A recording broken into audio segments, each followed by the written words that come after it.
Yeah, so getting to how I kind of came to California was, as a little boy growing up in Colorado.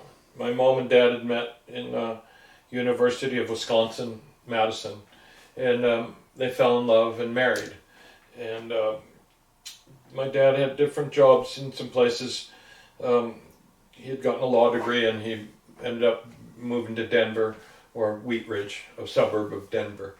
And I was, I think, probably 2 or so by the time we moved there, somewhere like that. We had lived briefly in some other places. I was born in Highland Park, Illinois, and we had lived briefly in New Jersey. And then he got a good job for a company working there, an insurance company out of Denver. And so my brothers and I were all living there, 5 boys. My mother tried having kids one last time to try to have a girl, and she got twin boys. So she had 3 boys already, and she tried one last time, boom, 2 more boys. And shortly after that, she got cancer. And don't know why. My father had friends that were kind of unconventional guys, musicians and artist friends. He hung out with some hipsters, and it was before they had the term hippies, and they were beatniks, is what you would call them, and just hipsters. And my dad liked to listen to jazz music and also early rock and roll he was into. And he was hanging out often with his musician friends, and I remember one guy that was a potter that had a studio or something, and my dad hung out with him too.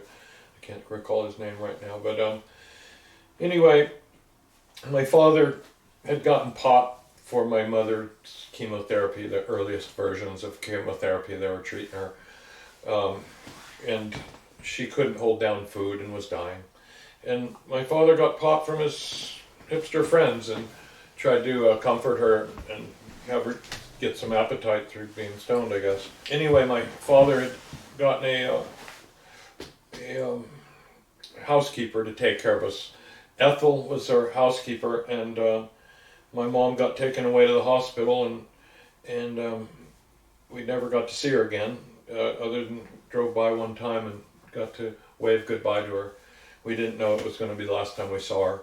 And she was in an upstairs window, just bawling in a gown, and sitting in the windowsill waving to us.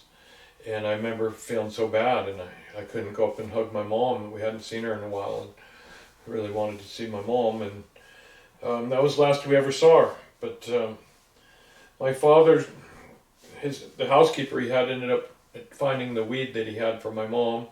And then I think he was smoking too. And she turned him in. And this was early 60s in Colorado, and laws were super strict. And my father fought it in court and was disbarred for being an attorney in Colorado. The company he worked for fired him. They didn't want any association with him. He was the druggie, smoking marijuana or whatever, or giving marijuana to a sick person or whatever they thought. But he lost his life of, his occupation and everything. His world just completely was collapsing, and his wife passed away and left him with 5 boys. So it was very rough on my father, and it was rough on us boys. And I remember coming home from school, and my dad was there with his mom. Grandma was there, and they were crying. I could see they had been crying. And I remember I was with my brother Nate. We walked home from school together, and I asked my dad, I said, "Did Mom die?" And he didn't say anything. He said, "Just go to your room." And me and my brother Nate went down to the basement where they had made bedrooms for us boys. And I remember the twins, my twin little brothers, had taken over the upper room that used to be my bedroom, and we had been made bedrooms down in the basement. So my brother Matt, my older brother, and me and Nate shared another bedroom downstairs. And me and Nate went down there. It was the last we were even talked to about it, truthfully. Nobody ever really consoled us about losing our mom. It just, it was devastating to my dad, and he was dealing with getting arrested and all his whole life collapsing. I'm not exactly sure the time frame. I believe that that he was turned in after my mom passed, but it was all right around the same time. And anyway, my dad briefly tried to start a business doing being like a fencing contractor, but he had a partner that basically, from what I gathered, had absconded with the money and left Dad, accountable for fences that didn't get built and stuff from people, things like that. It was a bad partnership. And shortly after that, my father tried to remarry, and he married a woman named Erlene, who turned out to be horrible. And she used to slap all of us around. Once she was super nice, and then when they got married, all of a sudden she was just like really mean to us and would strike us a lot, slap us across the face. And one time my dad caught her slapping the shit out of us, and that was that. He did not want her as a wife. Which I appreciate my father for that, And he ended up divorcing her, and I think she ended up taking some of the finances and stuff. Anyway, my father had a tough run of all that stuff, and I look back now and realize how hard it was on him, And he was with 5 boys, and he decided to drop everything. He didn't have much of a life left there anymore, and he came to California. I'd been out here briefly to visit, and then in 1968 we moved here. He had a friend, Phil Bianchi, I remember, that I drove out here with my father and Phil Bianchi when I was 9 to come check it out. My father came and checked out Mendocino and Fort Bragg before moving here. And we came and checked it out, and it was amazing. And I remember visiting some of Phil's friends and talking about abalone and stuff like that. I remember looking at the abalone shells and just enjoying California and playing on the beach a little bit. I was just a kid. And we went back to Colorado and packed up everything and moved out here. And my dad sold off everything, sold the house out there.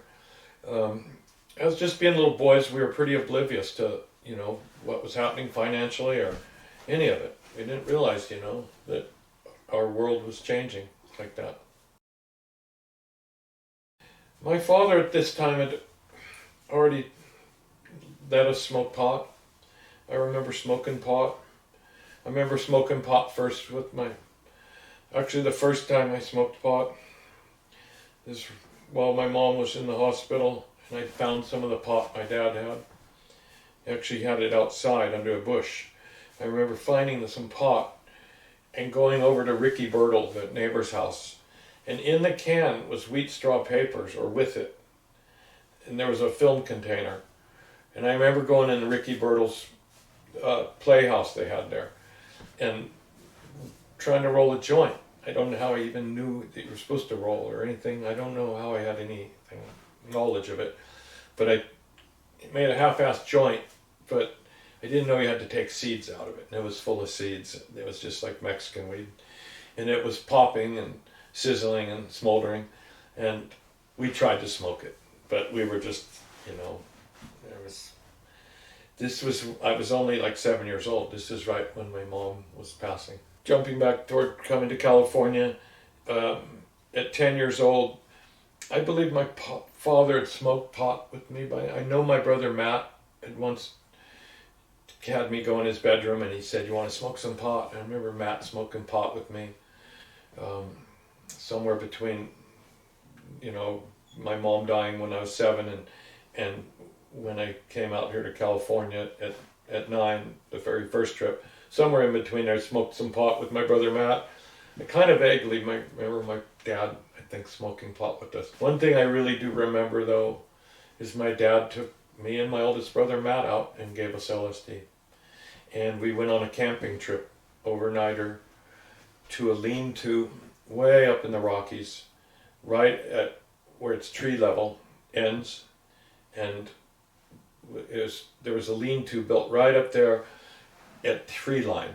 And I remember we took Orange Sunshine, LSD, and we watched the sunset and the moon rise, And then later, in the wee hours of the morning, the moon set and the sun rose. I remember we were pretty peaking, and we were down in the lean-to and had a fire going most of the night. We kept a fire going. And there was a jar of honey, and Matt was eating the honey and just laughing and giving me some of the honey, and we were just eating honey and just a sticky mess, but stoned on acid and laughing our asses off. But I remember going out there above the tree line and sitting on this rock out there and just kind of taking it all in with our dad. He was just like our guide. And we saw definitely something come out of the heavens and hover and move in weird ways and then drop behind a ridge. And it lit up as it went behind the ridge and was glowing. And then the rest of the night we didn't really notice, but before the moon was setting and before the sun rose, we saw something light up really bright behind that ridge, looked like a rocket or something lighting up, and you could see it glowing behind that ridge, which wasn't that far away. And all of a sudden, the thing came up into our view, like a rocket or something coming up, and then it just kind of went into warp speed and was gone. It just looked like a shooting star all the way out into space, going, in a matter of a second. It just disappeared into the cosmos. But I remember that stood out in my mind. I remember eating the honey stood out in my mind. And I remember the sunset, the moon rise, the moon set and the sunrise. Other than that, it was all just a mystic blur. Yeah, I don't tell many people, and people would just think, oh God, you guys were just high on acid. But I do believe we saw something, because we all saw it together. And we talked about it afterwards, that we had seen that. That was something that was otherworldly. I think my dad was just taking some acid, and I think that was about when he decided to move to California. I think we'd been out here. I think he wanted to take some acid and just maybe help him make the decision if it was time to change his life and move. And at that point he did. He changed his life and he moved to Mendocino, to California. And we packed up and like the Beverly Hillbillies, and off we went. And we came here, and my dad, he started a really cool shop called the Gryphon. And there's a few people I see around here that still remember it. And it was a very cool shop that he had some jewelry and stuff, but mostly he sold albums, rock and roll records, and jazz and different records. He had a lot of vinyl, and he sold Indian clothes, gauzy shirts from India places, and he sold bell-bottom clothes and cool, hippie clothes, cool stuff. But Fort Bragg was very redneck logging town then. It was a lumber mill town, very much so. And there was a pretty small hippie culture. It was not a lot of long hairs and stuff around. Me and my brothers were starting to grow our hair long. And we came out here and was first started hearing that term hippie. And we were living in the house. My dad bought a really cool house in Fort Bragg. And it was like a 3-story house. It had a very large attic rooms with stairs up into the attic, and then 2 stories. And it also had a garage basement kind of thing that had trap doors. My bedroom had a trap door down into the basement. And I remember it had a big plum tree in the yard. My dad made a bunch of plum wine, and we kept it down in the basement, and it naturally fermented like fizzy. And it was like rosé. It was bubbly, but sometimes opening it, the top would blow off of it. It was under such pressure. So he made this, inadvertently made sparkling wine that he used to taste with us and stuff. And I remember often going up in the attic room was kind of, the upstairs attic rooms up there was kind of the cool hippie den up there. And my dad had the record player up there, and we'd go up there and listen to music and play on the bongos and smoke pot and stuff. I turned 10 years old, and enrolled in a school here, and went to the same school my daughter went to recently, the grammar school here. I went to 6th grade in a school called Dana Gray here in Fort Bragg. And yeah, I remember hanging out there at school and meeting some other kids. During this time, this was 1968, we met some kids in town that were kind of hippie kids, Eric and Heidi, and their parents were kind of really super hippie and into like Buddhism, or you know, I remember him giving me a book, Siddhartha, which is about Eastern philosophies or something. I didn't really grasp the concept that much because I was only 10 years old, but they gave me a book, and their kids were going to a school in Mendocino called the Caspar Community Free School, but it was located on the hill in Mendocino up by the Catholic Church, up the top of Lansing Street, up above by the graveyard up there, and there's a Catholic church, and there was a place, a woman owned a building called Sue Chisholm was her name, and she leased it out to the hippies that ran the free school, and there was a couple families living there. One was the Scotts, and then Tom Brown and his wife lived there, and their daughter Gia. They were teachers, and Tom and Judy were, and Francis Scott lived there and had his whole family of kids there. And Francis was kind of the leader of the free school, and we saw this school and talked our dad into going to it, and he said fine. It wasn't free, it was $30 I think a month per kid or something like that, so it wasn't cheap for my dad back in those days. But we went to the free school, and it was just amazing. You know, we were free to do whatever we wanted. We didn't have to go to this regimental public school. We were allowed to have our hair long, to go to what classes we felt like going. We had a say in what classes they held. They talked with the students and wanted our input on what kind of things we wanted to learn. And their belief was the kids will learn more if you let them go to what they naturally migrate toward. And the concept was pretty sound and good. And it was fun because we did a lot of art. They had people there teaching us glass blowing and how to develop film and take photography and throw pots and do pottery. And I remember I took to that. I liked throwing pots. I learned a little bit about glass blowing. My brother Nate learned a lot about that. Jim McMillan, John Paul's dad, was teaching kids how to blow glass and had set up a shop in there for a while. So that was amazing. And we were amazed that the freedoms and how it was just really revolved around what us kids wanted. And it was loose. And we smoked pot there and took to it really good. And I was there for about 2.5, 3 years before it closed down. It kind of fell apart. But during the time I was there, I remember the band Cat Mother played. We sometimes did like a school fair thing, and I remember having a kissing booth with Cynthia Scott, and we made quite a bit of money for like kisses for 25 cents or a nickel or whatever it was. I think it was a quarter, but I remember we had quite a bit of money, and it was fun.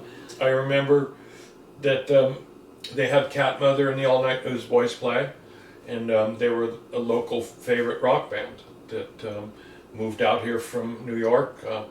We're on tour with Jimi Hendrix as the opening band for Jimi Hendrix, and they moved out here and stayed in California, and it was an awesome experience hearing Cat Mother play.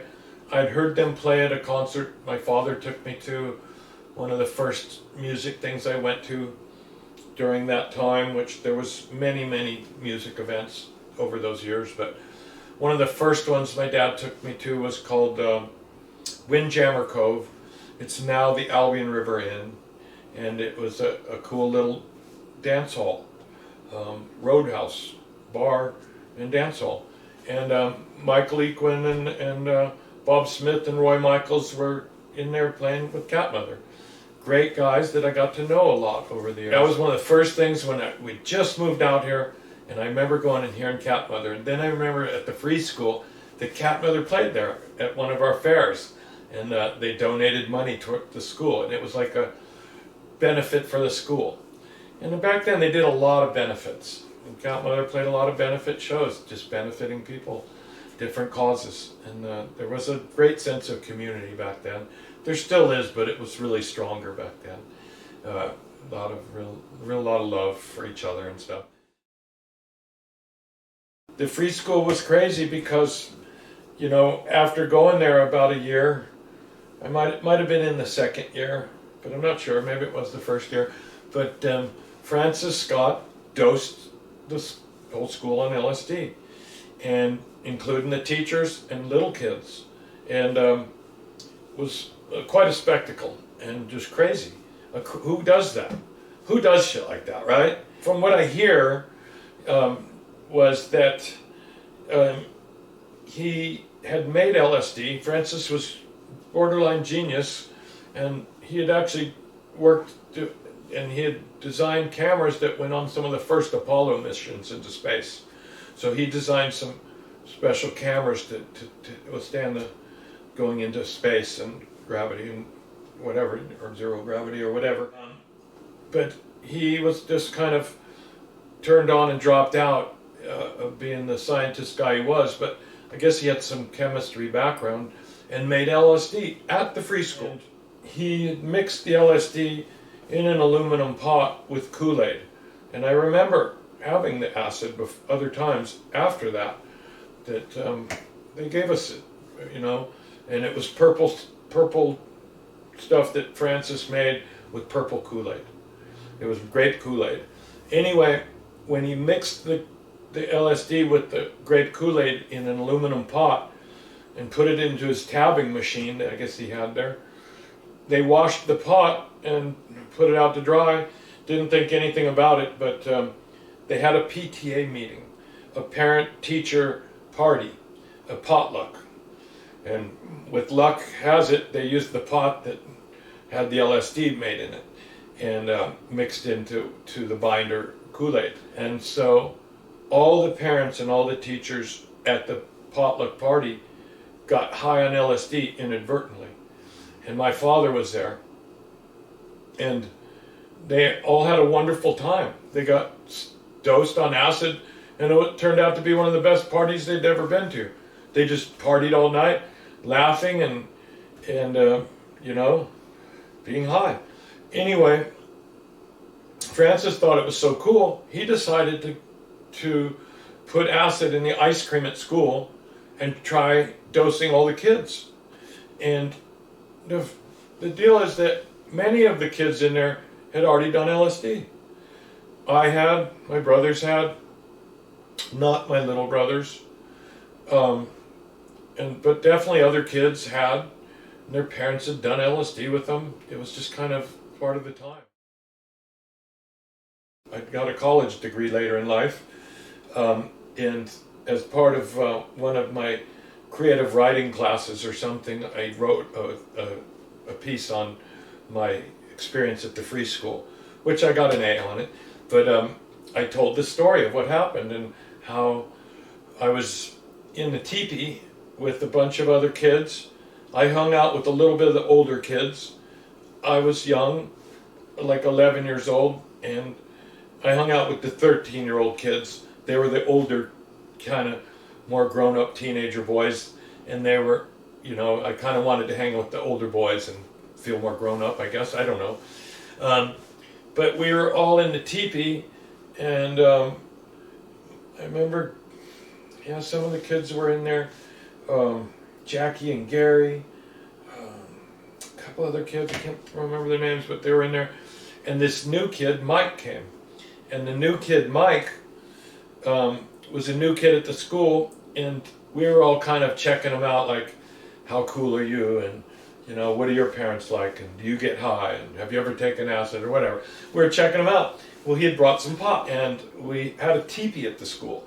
And we were all inside the teepee having a kind of a powwow, the older kids, with the new kid, Mike, and he was about 14, and he brought some pot, and he told us it wasn't very good.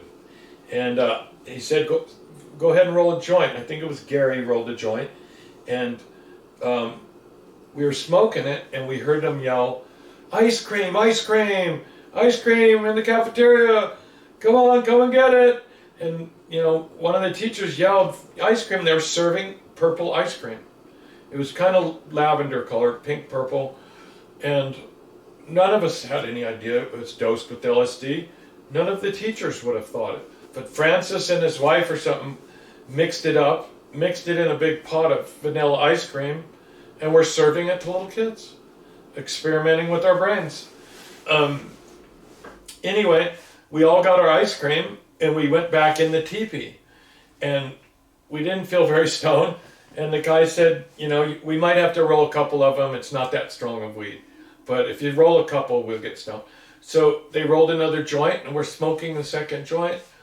And all of a sudden, we all felt kind of high. And one of the kids said, boy, you're not kidding. A second joint, I'm starting to feel this. I remember looking at my hand, and when I moved it, it was leaving powder or trails. And I was like, oh, this isn't right. And I remember one kid said, I'm really stoned. And another kid said, I feel like I'm on acid. And the word acid like echoed. It went acid, acid, acid, acid, acid. And I was like, acid. And then another kid goes, it is acid. I am on acid. We're on acid. Somebody goes, I am. We're on. This is acid. And we went out in the darkness of the teepee out into the daylight.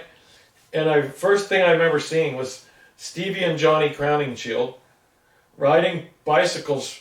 And there was kind of a little basin in there, like a bowl kind of in the driveway. And a hill kind of coming one way and a hill the other. And they were riding bicycles from opposite ways into each other and crashing, falling into the dirt. It wasn't much of a run to get speed up, so they weren't getting any real speed. But they were rolling into each other, crashing, falling in the dirt, and laughing and grabbing the bikes and says, let's do it again. And they were just so high, they weren't thinking about getting cut or hurt. They just thought it was so funny to crash into each other and laugh that hard. And that was the first thing I saw. And then I looked over and another kid was eating handfuls of dirt. And then I saw kids were just running around. And then I could hear one of the teachers just screaming, Francis, what have you done? And then I heard teachers just screaming at him, oh my God, Francis, are you out of your mind? Oh my God, what are we going to do? And I could see kids were wandering around up on the paved street going by. Cars were honking at kids that were walking around staring at the sky. And it looked like something out of One Flew Over the Cuckoo's Nest. You know, it was surreal, crazy scene. And that was, that kind of sums up the free school we were going to and how it was there. That day got really crazy, and they took some of the kids, I believe they took some of them to Big River or something, and they took a bunch of us out to these big meadows that were out Little Lake. And I went with my brother Nate and a bunch of the kids out to the meadows. And we tried to play capture the flag, and kids were just running around, just staring at the sky, laughing, looking at their fingers, just crazy. So the game didn't go very good. I remember my brother Nate was running, playing the game, and somehow a stick punctured his foot in his ankle kind of, and he had like a big puncture hole. Didn't bleed a lot, but looked really sore. It was like just a big puncture wound. And I remember him kind of tripping on that. But I remember before they took us away on the bus out there, that my brother Nate, I found him up in the loft. I went looking for him, and we were all stoned on acid, and he was up in the loft, and he was seeing spiders, and he was borderline freaking out. And for a moment when he was first coming on, he was saying, don't you see all the spiders? And I was like, no. And he was like screaming, goes, oh, no, they're on me. And he was like brushing them off, and spiders, spiders. It got me so scared. I had to leave, and I didn't want to leave him alone, but I didn't know what to do because it was making me have the heebie-jeebies. So I went out, but he kind of got over coming on and quit freaking out. And he ended up going with us out to the meadows and playing capture the flag. And I remember him cutting his foot bad, but somehow the day was almost ending and we were all just stoning acid, and they loaded us all back up and took us back to the free school. And where like our parents or our different rides came and picked us up. And I remember we at that point were staying with some friends, Leo Galley and the Galley kids, and Leo came and picked us up, and he wasn't too flipped out about it, but many of the parents were very flipped out at Francis, and some people pulled their kids out of the school and never to come back again. But many of the parents thought nothing of it. And, oh, you took acid at school today? That was nice. Are you going to write a report? It was just like they didn't think anything of it. My father left us in the free school, and there was times that I remember taking acid, other times at the free school. And I remember going over to a friend, Joni, my friend Dan Armas, his mom, Joan Lafitte was her name back then. And she had a pretty cool guy that she was with, Dennis Lafitte. We all loved him, and he was just the pirate. But somehow Joni had a friend that wanted to make LSD, and she allowed him to make it at her place, and he gave her a mason jar full of little tiny white hits of LSD, really small hits.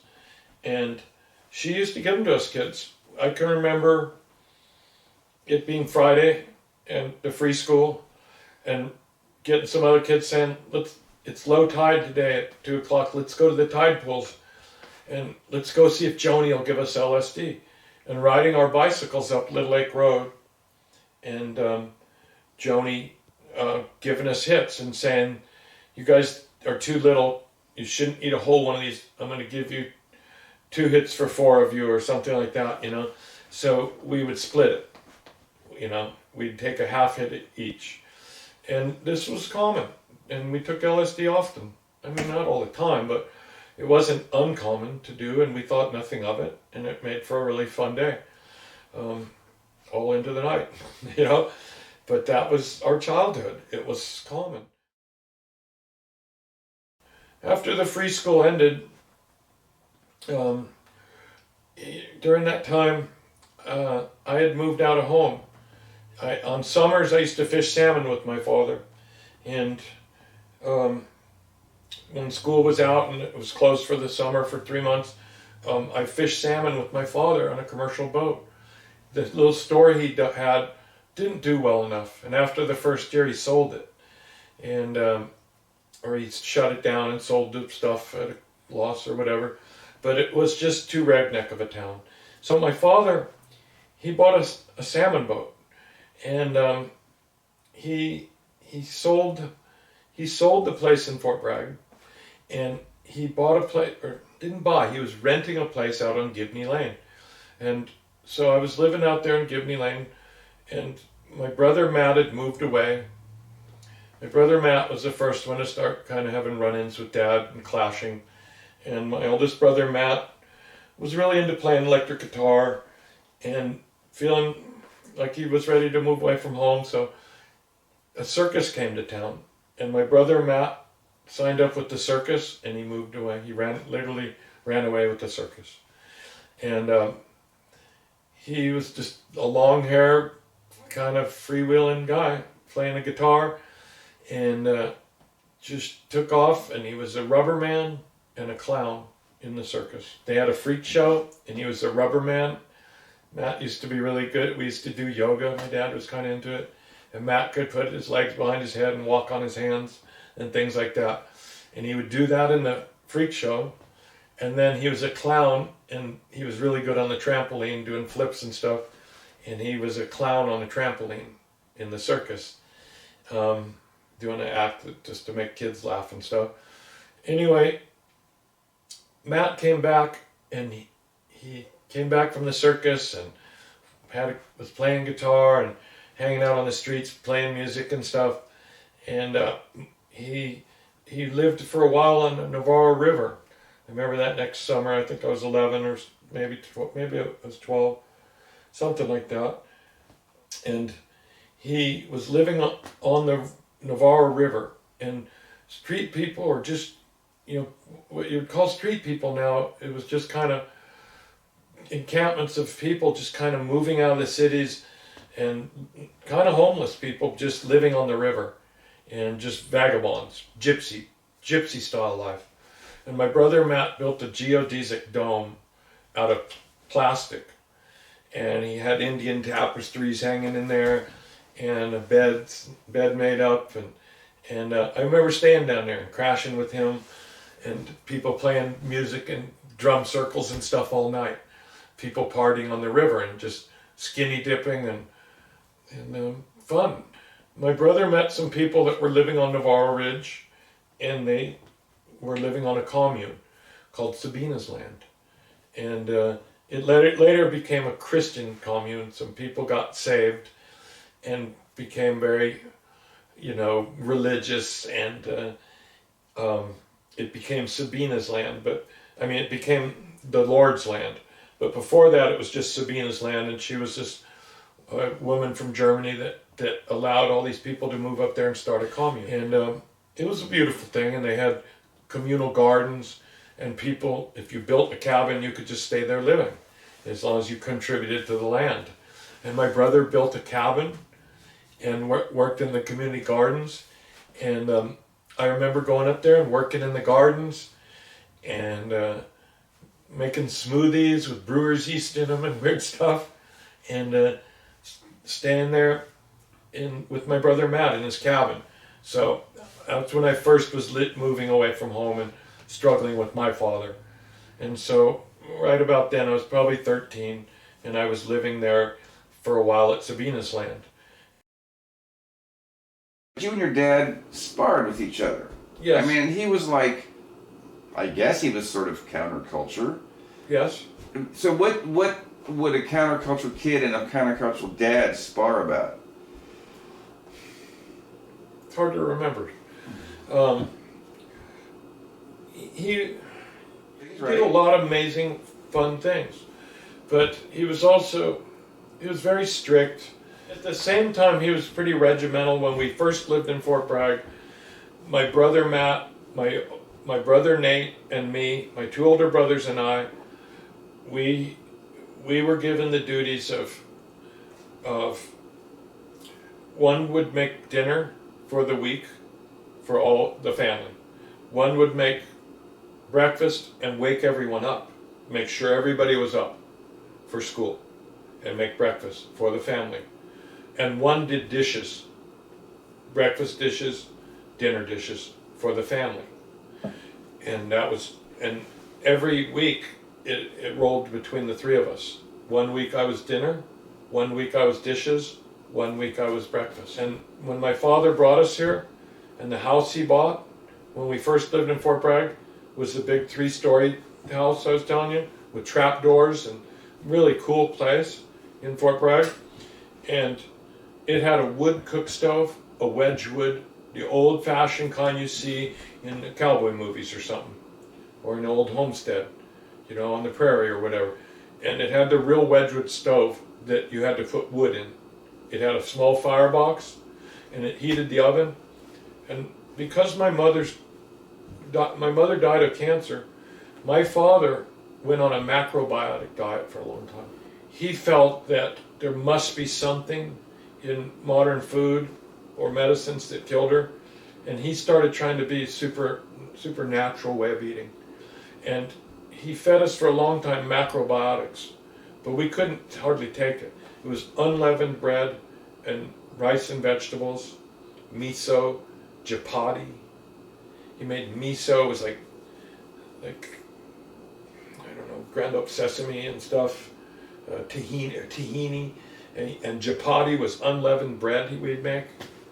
It had no fluff to it. It was just like rubber bread. Nothing tasted good to us. And it was so basic. And finally we were like, Dad, please don't make us eat like this. And he said, fine, you guys, you want other stuff? You have to make it. And if we had bread, we had to bake it. We first had to make that unleavened bread, and finally we talked him out of it. He said, okay, you want regular bread? We had to bake it. If we wanted cake, we had to bake it. I never in my life saw my father buy cake mix, but we had a Betty Crocker cookbook, and my brother Nate and I were really good at baking, and Matt was a good cook, and we made everything. And finally we didn't have to make rice and vegetables anymore, but my dad was super frugal. He didn't have much money anymore by then, and he had 5 boys. And he tried to do that shop, and it didn't do good, his store. Then he tried to do salmon, and it was a big downturn in salmon during that time. That all the logging had really taken an impact on salmon, and the salmon were really declining. So he didn't do that good at it. It was declining years, and so he was poor. And my father, he made meals that were very budget meals, and so he would buy ham hock, and he would buy soup bones, or just get soup bones like dog bones, and we would make soup, vegetable soup with the dog bones in, or the ham hock. We'd make split pea or bean soup, or he would buy a chicken, and we would chop that whole chicken up and make chicken and dumplings. We made a lot of things in a pressure cooker because he used to make the brown rice and we still would have brown rice many nights. Just brown rice and vegetables. Carrots, celery, onions, chopped up, sauteed up, and put in the brown rice. And it was just like eating something you would eat at the Shaolin temple, or some simple food,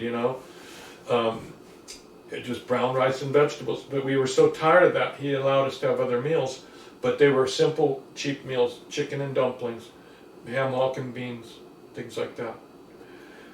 That's how we lived. But I had to get up at 6 in the morning and split kindling at 11 years old. I had to cook for my family. We didn't have a mom. My dad didn't cook. He was getting ready to go to whatever work.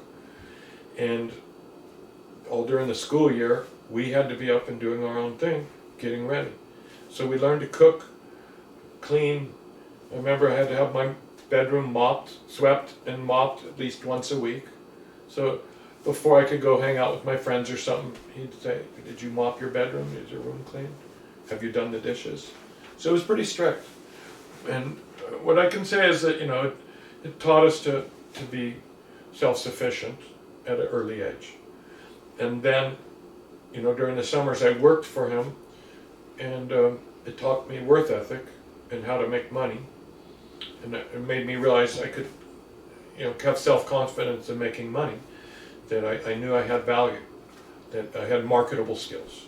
And so by the time I was moved to Caspar, I was 15, 16 years old, I was a tree planter, and I went to Oregon planting trees with one of my oldest friends I just had lunch with the other day, Mel Zachary. And I remember going up there, I was 14, maybe 15 years old, all the way up to Oregon with a bunch of men to work. So, I was in the workforce early, and I planted trees until I was about 18. But anyway, back there at the commune, it was fun, free love, kind of like the free school was, living on a commune, just pretty hippie girls and skinny dipping at the river and just having a lot of fun. Everything was very open. And when the Christian things started happening, they were like laying hands on me and saying, repent, repent, you're a sinner, you're going to hell, you need to give yourself up to Christ. And to tell you the truth, they scared the shit out of me. And they made me feel really uncomfortable, and that they were making me feel like I was a bad person. And I felt really innocent. I felt like I was just kind of rolling along, just going for, and I didn't feel like I was a bad person, that's for sure. So I ended up moving from there, and I was still staying part of the time with my dad on Gibney Lane, but we just clashed a lot. And so I was hanging out in Caspar. I had a little Stingray bicycle, and I would ride down to Caspar. Some of the kids I went to the free school with were living in Caspar. And Clu Zimmerman was my really good friend who I'd met through the free school, and we hung out together, and we would hitchhike around all the rock and roll concert things and go to all the boogies, they called them back then. So I started hanging out in there in Caspar with his sister Dara and his brother Pablo, and there was a lot of musicians. Clu's mom was Kathy Oliva. She was married to Peter Oliva, or I don't know if they were married, but she went by his last name, and he was a bass player. And Peter his best buddy was Billy Shea, and that was another musician there in Caspar. And another guy was living there in a little cabin, Lenny Lax. And he was getting to become a famous guy playing music and a good singer. And so I started hanging out there, and all these musicians are around and going to all these concerts. And I said, Dad, I want to live down there, and I'm moving over to Caspar. And he was fine with it. And I got my first rental in Caspar. It was a converted chicken coop out behind Kathy Oliva's place. And that was Clu's mom's place, and I paid Kathy $50 a month rent for my little converted chicken coop cabin. But Clu, her son, was my roommate, so I didn't have to pay much. I got a super deal. Other people were paying, like a couple $100 to rent little cabins and stuff on her property. But I got a cheap deal. She knew I was kind of the wayward kid and her son's friend, and she gave me a great deal. And so I remember living back there with Clu, and we had a wood stove and a record player, and I remember just partying a lot and smoking a bong and sometimes taking acid and just hanging out with a lot of other kids our age. And that whole place there in Caspar became kind of a home for wayward kids. On the other side of our little building was another chicken coop converted cabin, and many other kids lived there over the years. Girls, guys, different people that were kind of just wanting to get away from their parents and try out being on their own. Mostly everybody had cool parents. They really did. And their parents were cool. You want to try living out on your own? We're all for it. You want to come home? You can come home. You want to go out and live with your friends? Great. It was very open lifestyle. And all of us kids were allowed to just do whatever we wanted. It was a very safe time. And there was just a lot of music and a lot of love going on, and just everybody looked out for us kids. I felt that everywhere where we went, people looked out for us, and the parents kind of knew that. So they didn't care. We just hitchhiked everywhere, and they didn't worry about us if we didn't show up home. They knew we were probably with somebody in a safe place, and we were, generally speaking. And it was a wonderful time in my life.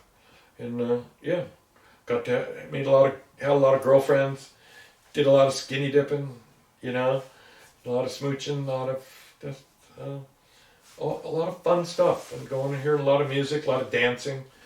I remember living there for 2.5, 3 years. I was turning 18, and I started growing pot during that time. I had grown a little bit of pot out there on Gibney Lane, the first plants I ever grew, and I sold a little bit of pot to my dad's friend that was in the Coast Guard. So he bought my first pot. But after I was living there in Caspar, my friend Dan Armis's mom, she told me if I ever wanted to grow some pot up at her place, she could. She's the one that had the LSD that used to give it to us. And Joni took all that LSD in the mason jar and sold it.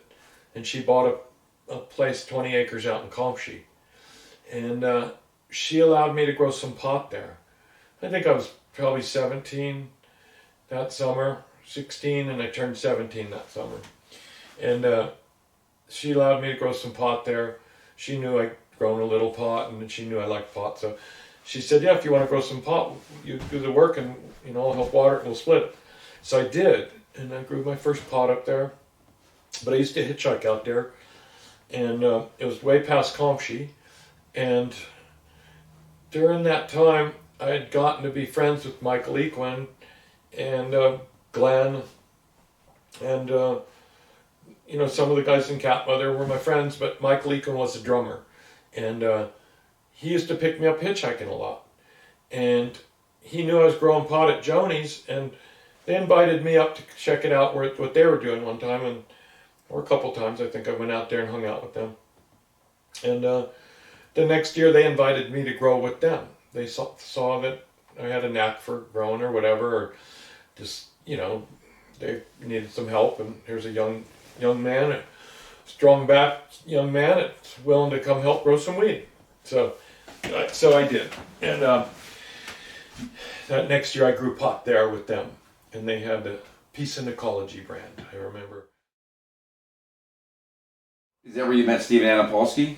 I had met Stephan before that, and I didn't know him real well, but I knew him before that, and had seen him down at Elk, and he got arrested for smuggling, and he had been smuggling hash, but then he jumped to smuggling opium, I think it was, and him and a girl, Cheryl, was a pretty good friend of ours, Cheryl O'Connell, and Stephen's gal at the time, Shelley, they all got arrested, and I think it was in Switzerland, and they were imprisoned. And the girls eventually got out, but they kept Stephan because he was the orchestrator, or the mastermind of it. And so he was sentenced to some years there in prison. And when I started growing pot, I knew of Stephan and knew who he was, but I didn't really know him well. But Michael Equine and Glenn were growing out there on Stephan's place, and in hopes to make money and in hopes to raise money to maybe help his cause. And they took me and a guy, Greg Zilborg, on as helpers, and we grew pot there.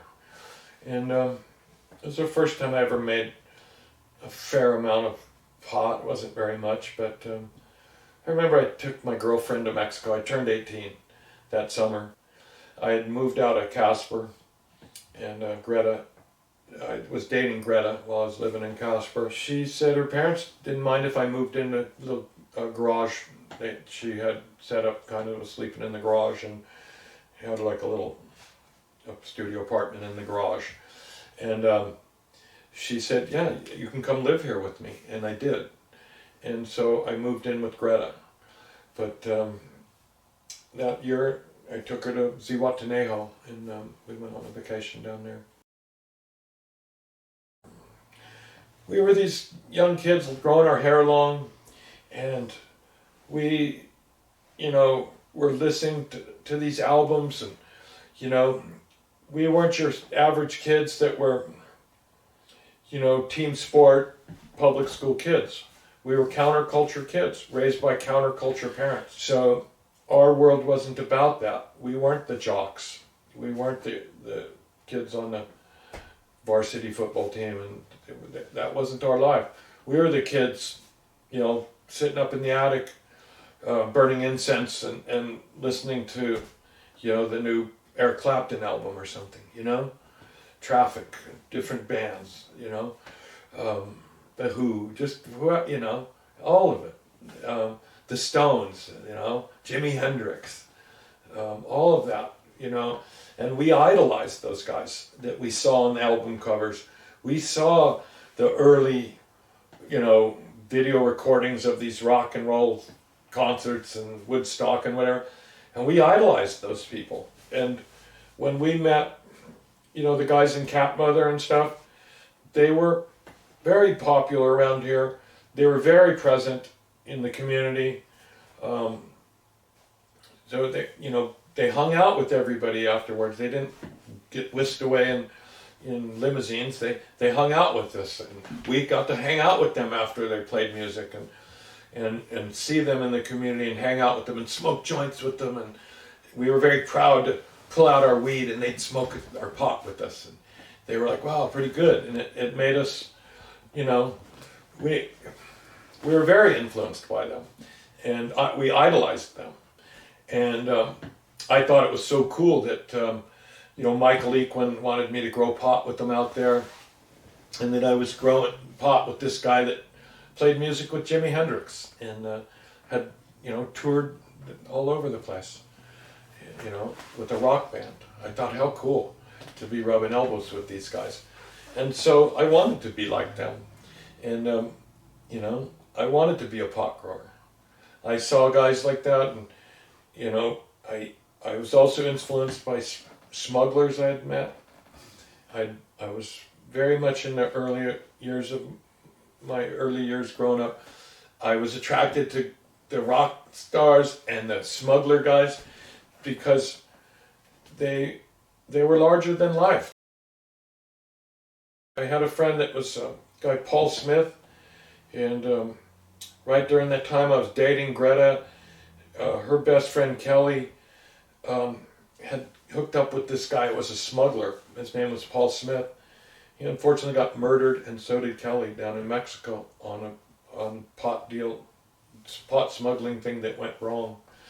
But during those early years, I was 17, 18 years old, Greta introduced me through Kelly to her boyfriend that was a smuggler guy, and he took me in also.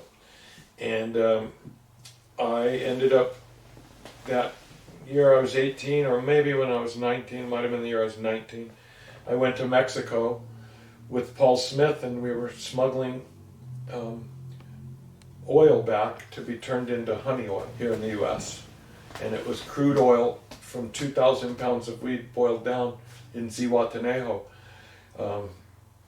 I'd gone to Zihuatanejo and took Greta there because Paul had told me it was a cool place. And I said, I want to take my girlfriend to Mexico, and I've never gone there on my own. I'd only gone there with my father.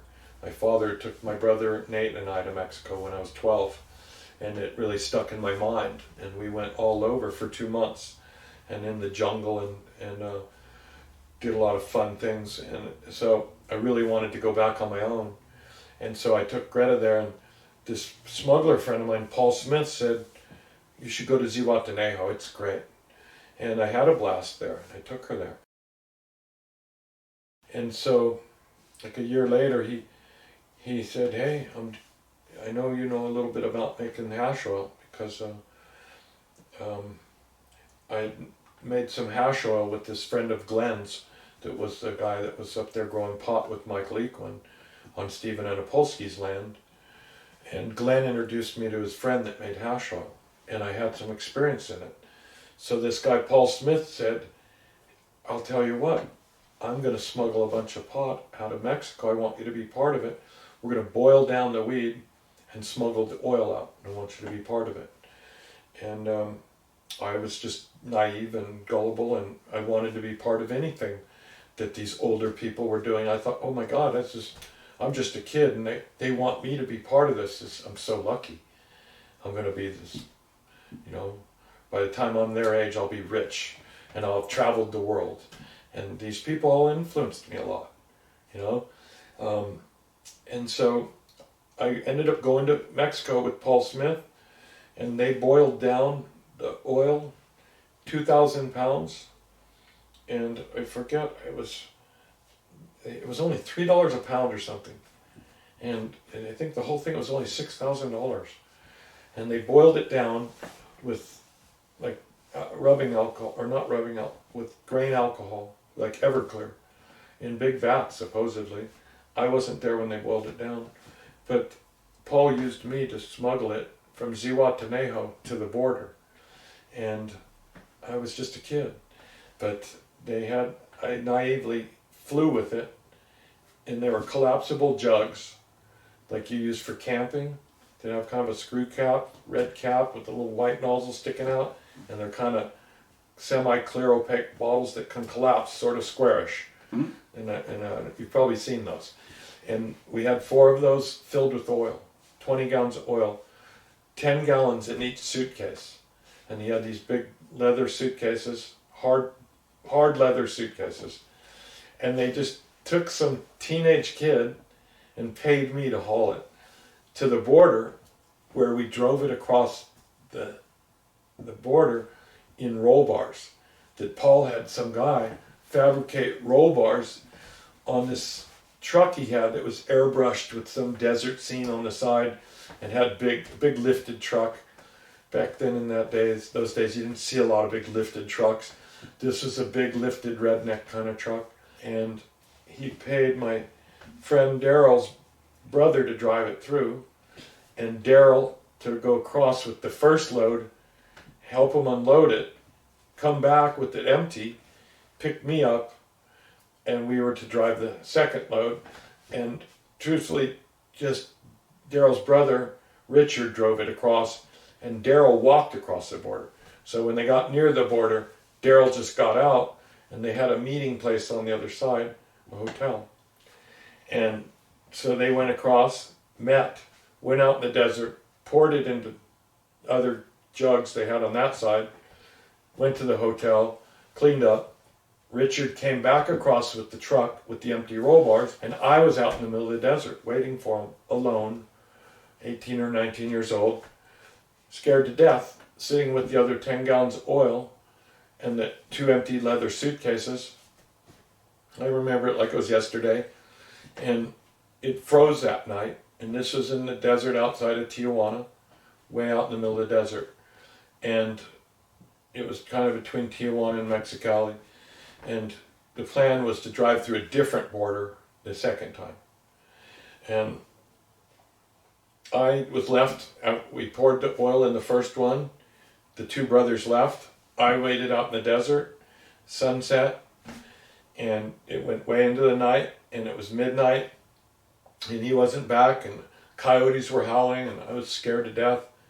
Finally, I was super tired. I was just exhausted from the stress, and I tried to sleep, and I was shivering. It was so cold, so unbelievably cold.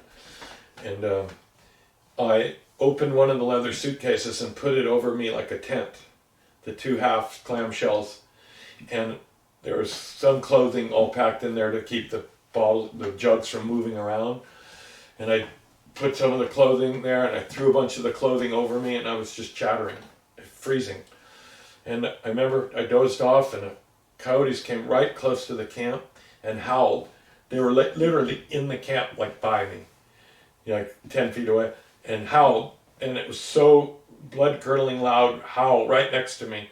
I just jumped up, and my hair was like frozen to I had longish hair, but it was like frozen to the suitcase. I remember there was frost on the suitcase. And I remember my ear was just frostbit, and my face was just like frozen. It was that cold, and it for sure had frosted. I remember that it was frost on there. And it was like moon out, and you could see, and I could see the coyotes like lurking around me. And I remember throwing sticks and screaming and yelling, trying to run them off, and eventually they kind of moved off. And then he didn't come back till like 4 a.m. And finally I saw headlights coming from a long, long ways away, and I could see it driving in the desert. And I was so afraid that what if it's cops? What if it's a landowner? I didn't know what to think. What if he'd been caught, and these are the cops coming to get me? Everything went through my mind. But it was Richard, and he finally showed up. And we loaded it up. We loaded up the oil. And we had Everclear to clean up, but not quite enough to clean our hands. My hands especially had a little bit of the hash oil on them. And we threw everything, the empty suitcases in the truck. The oil was in the roll bars. And I think we just stashed the empty plastic jugs in the desert. And that's kind of bad, we littered, but we were driving back, and we passed some cops, and they whipped around and hit the light and were right on us. And they fucked with us, and were searching us and wanted to know we just pretended we didn't speak any Spanish, and just kept saying no entiendes and don't understand. And they want to know what were you doing out in the middle of the night, out here. Where are you? What are you doing? And so close to the border, people out in that time of night are up to no good probably. And they had a pretty damn good idea of it. And finally, they were searching in the truck, couldn't find anything. And finally they looked on my hands, and the guy saw the tar on my hands a little bit, and he grabbed my hands and was asking, "¿Qué es this?" And then he pulled my hand up to his nose and smelled it, and he said, "Oh, mota." And the other guy came over and pulled my hand up and smelled it, and they were convinced that we had been moving bales of pot. They thought that was from moving green bales or something. We got the resin on our hands. They didn't really know what oil was. But they took us into the car, and the deputy or other guy in the car with him jumped in and drove the truck. And they drove us to the precinct, and they interrogated us all, like, for a long time. This was like a weekend, and like it got daylight by this point. We got there, and they interrogated us all that day and like all the next night, until the next morning, like Monday morning, the sergeant came in, and he came in and said, "Okay, guys, the gig's up. I speak English, and you're fucked. So you can quit the bullshit. So where's all the rest of the dope? And what are you guys doing?" And we kept trying to play stupid, and he said, "Well, we're gonna get the story out of you, one way or the other." And so he got the cops to get some lamp wires, and they got a chair out, and they were going to electrocute our balls. Right. And this is what they said: "We're going to tie us and light you up to your balls." And they kind of threw me around a little bit and threw me in one cell and started working on just Richard. And they didn't ever hook the wires to his balls, but I think they tied him to a chair or something like that and had him scared enough. But he finally told him a story, and they came in and said, "Okay, come on and get out of here," and brought me into the other room with him, and they said, "He's told us everything, so this is how it's going to go. You're going to go get money, and if you don't come back in 24 hours with the money, we're going to shoot your friend and leave him out in the desert. We'll just shoot him in the head, and you'll never see him again alive." And Richard said, "I told him everything. I told him how we smuggled the oil across in the suitcases, and that we came back to fuck hookers, and that he gave him a story that they kept wondering why the empty suitcases, and they were convinced we had been moving bales of weed somewhere, and where was all the weed stored. And he told him the story of hash oil, and that we had made hash oil, and that we had brought it across in the suitcases, and that we came back to party, and that we came to go fuck hookers, and somehow when we finally got back up to Northern California or whatever, we would get paid. And we didn't have any money, that we were just celebrating. We came back down to celebrate. It was a far-fetched story. I don't know if they believed it enough. They didn't care. During all this time, they had dug around in the truck, and they had found a tiny bit of weed in the cracks of the bed of the truck. And the truck had been used for moving weed, because the guy, Paul Smith, was a smuggler of weed, and he had motorhomes with fake floors, big RVs, and they used to bring a lot of kilos in like that. And he wanted to branch into just doing something different. This hash oil wasn't his main gig at all. And because that truck had been actually used for moving bales of weed, and these guys were thinking we were moving bales, but we hadn't been, but they weren't that far off, and the truck had been used for moving bales. And how stupid of them to have us using it, and it never was cleaned good enough. They had found a little bit of weed and pot seeds, tiny bit in an envelope. They showed us that, and they said that was enough to give us, 5 years in prison. and they said, we don't care if you smuggled oil or whatever. They said, we want a new patrol car. And so they wanted 10 grand, and they let me go and kept Richard there and took me in their shitty 1950s patrol car to the border and dropped me off. And they said, don't forget, if you're not back 24 hours, boom, we shoot your friend. So I got across the border, and I didn't even know where his brother was. I had no idea.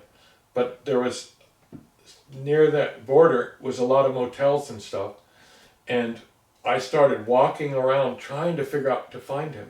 And it was a long shot. And I just so happened to be going into a hotel and asking if Daryl Peeler had checked in, was at this hotel, and they said there's no Daryl Peeler here. And I was leaving, and there he was coming out of a room, just shutting his door. And I look over, he looks over, I go, Daryl, and it had been overnight. So he was just terrified, and he was, where's my brother, and what happened? I said, we got in trouble, and they're holding him, they're going to kill him, and they want 10 grand. And he goes, oh, so we went to call Paul Smith, the guy we were working for. And Paul Smith was up here in Mendocino County and said, okay, don't worry. I'm on my way. And he drove immediately to the airport, got on whatever flight he could, flew right down there, and was there that evening. He got there that evening. And I told him the story, to give him a quick rundown. He said, show me where he is. I'll go get this handled. Don't worry. I got this. Oh, don't worry. I got it handled. We'll pay him some money. It's going to be okay. And we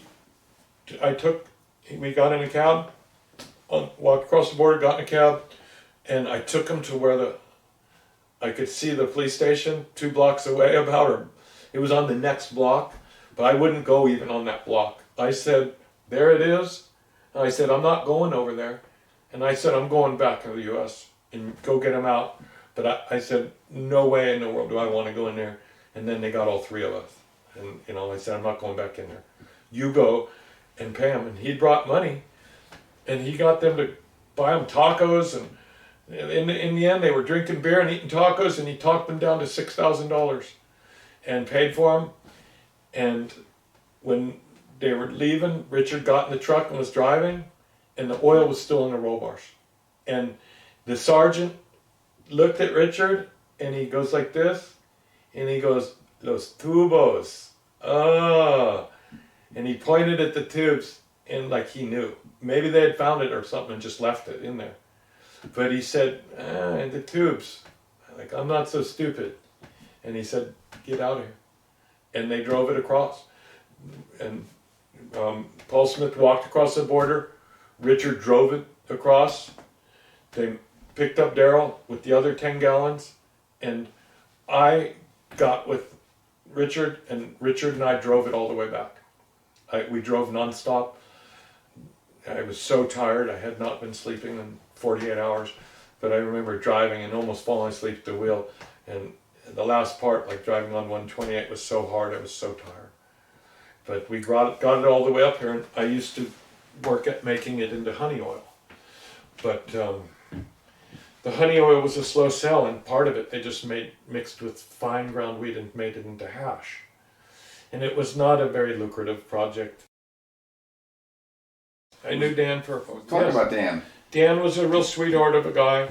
At one time he came out when we were growing the pot up at Stephan's place and wanted to pull up all the weed. And he felt like it could get Stephan in more trouble. And I remember kind of getting in a little conflict with Dan. Like, I've worked all summer at this. You can't just pull up all my weed here. This is, But I didn't really have the right to expect him not to.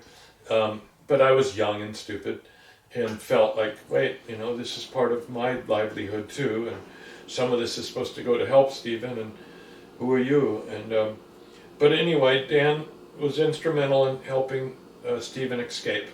And went there and brought a fake passport, and they put makeup on Stephan to make him look like the person on the passport, and it worked.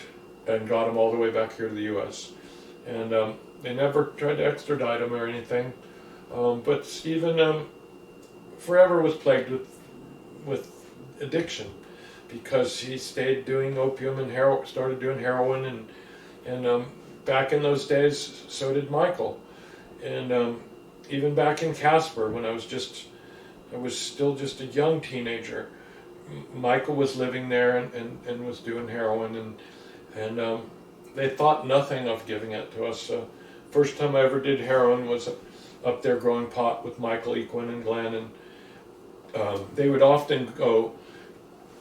Michael was usually the one that would go to town to get supplies, and he'd say he'd be back the next night, and he'd be gone for 5 days or 3 days, and he'd be partying in town and have spent most all the money and probably snorted it all up, and sometimes he'd show back up with the groceries and some drugs to share some of the last of the drugs, and quite often they'd bring cocaine back. But I remember one time he brought back heroin, and we were walking on this log out to the pot patch, and Glenn, I remember him stopping and doing a little toot, and he goes, "Here, you want to try a little of this?" And I said, "What is that?" And he said, "It's China White." And I said, "Sure." I didn't even know what it was. And I remember snorting it and feeling a really warm rush over my whole body. And I felt just kind of just euphoric, almost almost like climaxing or something,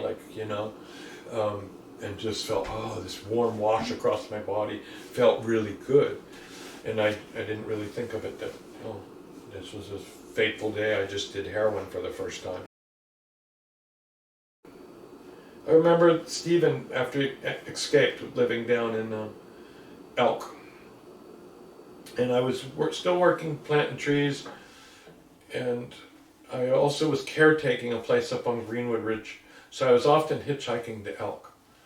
And I remember hanging out with Stephan and Michael Equine and getting high. And I remember buying opium from Stephan Anapolsky. I wasn't but 18, or something. Crazy, Yeah, definitely.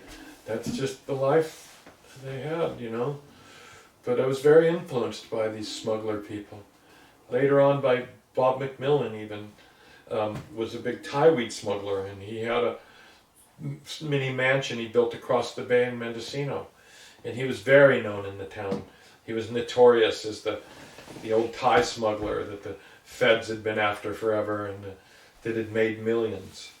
And he wore a lot of gold and drove a lot of fancy cars. I remember, Ferraris and Mercedes-Benz and Hispana Suiza, kind of like a Rolls Royce, a big thing with a V16 he had. That was really a cool car. But he kind of took me in. I don't know why many of these people took me in under their wing. I think it's because I was so ready to. I think it's because I was the unsupervised kid that was out game to help these guys, and they were opportunists. And I think partly they were, exploiting young people a little. They're exploiting my labor, and that I didn't have parents telling me, you can't hang out with those outlaws. So I hung out with outlaws. And the outlaws took to me, and I took to the outlaws. So I was partially raised by outlaws, and I don't fault anybody for any of that.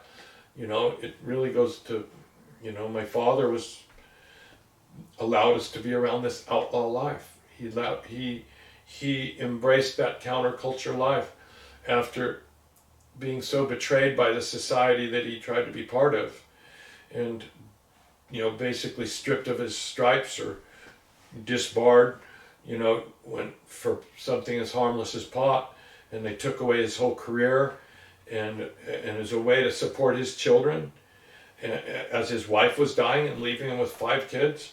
I can see how he would be very disgruntled with society and the way, the heartlessness of it all. And so he became counterculture, and he embraced that counterculture society of people. and we were thrust into it, that counterculture group of people. And those people very much embraced and idolized the smugglers and the rock stars. And those rock stars, they're counterculture people. They're the ones, sex, drugs, and rock and roll is the famous saying. So, that's not the straight way of living. It's not the way you bring your kids up, doing sex, drugs, and rock and roll. But that's how us kids were all raised. Sex, drugs, and rock and roll were king. And our society, of people we grew up with, they idolized those people, the smugglers and the rock and rollers. And us as kids did as well. And so I was just, it was just a natural progression of the society I was being raised in. All those people were dabbling in everything back then, people were giving LSD to school children, and everybody was doing cocaine and heroin because they didn't really know yet that how dangerous all that was, I say that just trying to give them excuses, but I can't really excuse their behavior. I think they knew somewhat that wasn't that good, but we certainly as kids didn't realize the dangers of what we were playing with.